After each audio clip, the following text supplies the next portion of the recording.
Han sê, en Jesus het toe geantwoord en vir hulle gesê, voorwaar, ek sê vir julle, die seun kan niks doen uit homself, doen tensy hy die Vader dit sien doen nie. Hoor julle?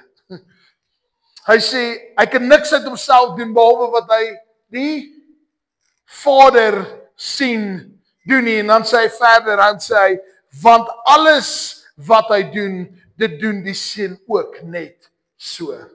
En Jesus kom verduidelik dat dit wat goed is in hom, kom eintlik uit die bron van die Vader uit. Hy verduidelik dit vir ons.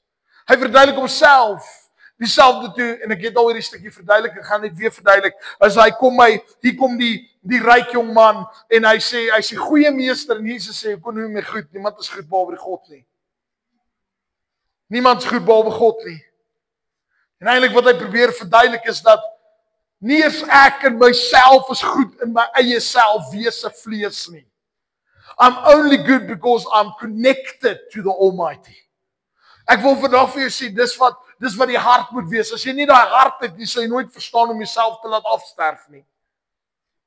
Baie keer sê mense, ek kan nie stil bly as iemand dit doen nie. My meer is dit, en I've been there, glo vir my. Partykeer spring nog steeds op. En sê, oh Here, help vir my. Verstaan wat ek bedoel? Soos wat ons moet doen is, we need to get to a place where we lay ourselves down.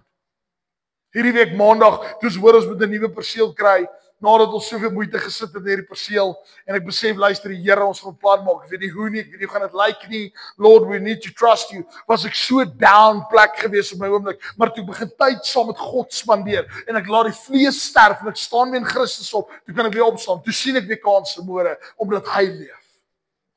Dit verander iets in ons, dit bring iets binne my en jou, om te sê, Here, dit maak nie saak hoe omstandighede lyk, God is in beheer.